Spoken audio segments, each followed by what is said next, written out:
আবার বেপরোয়া দুষ্কৃতী দৌরাত্ম্য। এর ক্ষেত্রে ঘটনাস্থল বেলগড়িয়া থানার উত্তর বাসুদেবপুর ৪ নম্বর রেলগেট এলাকা। ঠিক 9:45 নাগাদ একটি চায়ের দোকানের সামনে শুট আউটের ঘটনা ঘটে। ক্যামেরাম্যান শিবুপালকে সরাসরি দেখাতে বলবো।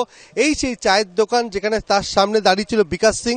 ভিড়ে ঠাসা চায়ের দোকান এবং সন্তু দাস তার স্ত্রীকে নিয়ে এসেছিলেন পানিহাটি থেকে এখানে চিকিৎসকের কাছে।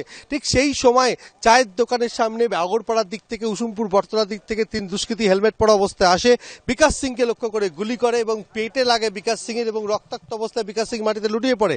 এই গুলি চালানোর সময় আরেকজন গুলিবিদ্ধ হয় সন্তু দাস, তার হাতে গুলি লাগে, তাকে নিয়ে যাওয়া হয়েছে সাগর দত্ত মেডিকেল কলেজ হাসপাতালে। তিনি ছুটে পালাতে গেলে গুলিবিদ্ধ হন এবং এই বিকাশ সিংকে প্রথমে নিয়ে যাওয়া হয়েছিল বেলগড়িয়ার একটি বেসরকারি হাসপাতালে। সেখান থেকে অবস্থার অবনতি হলে তাকে নিয়ে যাওয়া হয় আরজিকর মেডিকেল কলেজ হাসপাতালে, সেখানে তিনি চিকিৎসাধীন। কিন্তু বেপরোয়া দুষ্কৃতী দৌরাত্ম্য। শিবুকে আরো একবার ছবিটা দেখাতে বলবো। উসুমপুর বটতলার দিক থেকে দুষ্কৃতীরা আসে, হেলমেট পরা অবস্থায় তারা এখানে গুলি চালায়, তারপরে ঠিক এই রাস্তা ধরে আবার আগরপাড়ার দিকে চলে যায়। ৪ নম্বর রেলগেট পেরোতে গেলে তারা আটকাতে পারে, সেই কারণে এই রাস্তা ধরেই আবার আগরপাড়ার দিকে চলে গেছে। একটি মোটর বাইক উদ্ধার হয়েছে, সেই মোটর বাইক দুষ্কৃতীরা ফেলে গেছে কিনা তা খতিয়ে দেখছে পুলিশ। এই মুহূর্তে বিশাল পুলিশ বাহিনী ঘটনাস্থলে এসছেন এবং বেলগড়িয়া থানার পুলিশ এবং বেলগড়িয়া এসিপির নেতৃত্বে বিশাল পুলিশ বাহিনী এসেছে। কিন্তু এখনো পর্যন্ত কি কারণে হামলা স্পষ্ট নয়। স্ত্রীকে নিয়ে চিকিৎসকের কাছে এসেছিলেন সন্তু দাস, এই চায়ের দোকানে দাঁড়িয়েছিলেন এবং সেখানে ভিড়ে ঠাসা চায়ের দোকানে এই শুট আউটের ঘটনা ঘটে এবং পেটে গুলি লাগে বিকাশ সিং এর এবং রক্তাক্ত অবস্থায় তিনি মাটিতে লুটিয়ে পড়েন। এই মুহূর্তে তাকে আরজিকর মেডিকেল কলেজ হাসপাতালে নিয়ে যাওয়া হয়েছে। কি কারণে তৃণমূল কর্মী বিকাশ সিং এর উপর হামলা হয়েছে সেটা স্পষ্ট নয়। কিন্তু ফের আরও একবার ভর সন্ধ্যায় জনবহুল জায়গায় ভিড়ে ঠাসা চায়ের দোকানের সামনে বেপরোয়া দুষ্কৃতী দৌরাত্ম্য। কি কারণে হামলা? পরিকল্পিত হামলা না অন্য কিছু?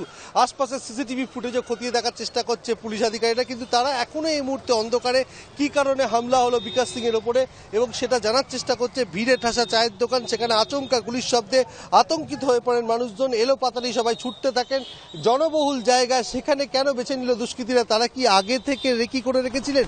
বারবার যখন ব্যারাকপুর কমিশনারের এরকম শুট আউটের ঘটনা ঘটে সেক্ষেত্রে দেখা যায় যে জনবহুল জায়গা একেবারে ভর সন্ধ্যা বা সাত সকালে এইরকম শুট আউটের ঘটনা ঘটে। এক্ষেত্রে উত্তর বাসুদেবপুরের ৪ নম্বর রেলগেট টেক্সম্যাকোর কাছে, সেখানে টেক্সম্যাকোর শ্রমিক বিকাশ সিং তৃণমূল কর্মী, দীর্ঘদিন ধরে তিনি তৃণমূল করতেন। তার বাড়ির কাছ থেকে বেরিয়ে তিনি চায়ের দোকানে দাঁড়িয়েছিলেন, তাকে লক্ষ্য করে গুলি চালানো হয় এবং দুষ্কৃতীরা তাকে চিনতেন এবং তার সম্পর্কে খোঁজখবর নিয়ে এসেছিলেন। তারা হেলমেট পরা অবস্থায় ছিল, তাদেরকে এখনো পর্যন্ত চিহ্নিত করা যায়নি। বেপরোয়া দুষ্কৃতী দৌরাত্ম্য যে ব্যারাকপুর কমিশনের এলাকায় থামছে না, সেটা আজকের সন্ধ্যার ঘটনা আরও একবার তা প্রমাণ করে দিল।